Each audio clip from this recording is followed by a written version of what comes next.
దొంగ ప్రభుత్వం, దోపిడి వర్గాల ప్రభుత్వం. ఈ రోజు సర్పంచ్ ఎన్నికల్లో బీసీల శాతం పెరిగింది, మున్సిపల్ ఎన్నికల్లో పెరిగింది అని చెప్తా ఉంది. వాళ్ళు కాదు పెరిగింది, గాంధీ భవన్ ఉద్యోగులు పెరిగింది. గాంధీ భవన్ ఉద్యోగులు, బీఆర్ఎస్ పార్టీ ఉద్యోగులు పెరిగింది తప్ప బీసీ ఓనర్లు పెరగలేదు.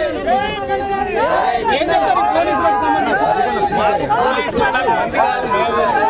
మాకే ఇబ్బంది లేదు. వాళ్ళకి ఇబ్బంది జరిగితే మళ్ళీ మేమే వచ్చి నిలబడాలి. వాళ్ళకి ఇబ్బంది జరగనీయం. ఎట్టి పరిస్థితుల్లో మేము డిమాండ్ చేస్తా ఉన్నాం.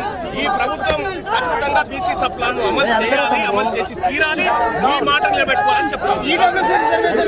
వెంటనే ఎత్తేయాలి ఈడబ్ల్యూఎస్. ఎందుకు ఎత్తారంటే ఏ ప్రాతిపదికన అమలు చేస్తాము? ఇక్కడ దానికి ఏ ప్రాతిపదిక ఉంది?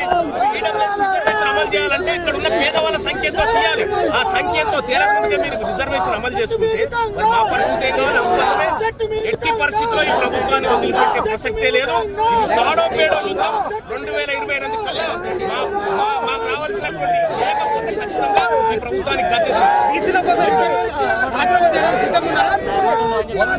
బీసీ మంత్రులను నేను ఆహ్వానిస్తా ఉన్నా. సప్లాన్ ఇంప్లిమెంట్ కాకపోతే రాజీనామా చేద్దాం, రండి. ఈ ప్రభుత్వం సంగతి ఏదో తేలుద్దామని చెప్పి డిమాండ్ చేస్తాం.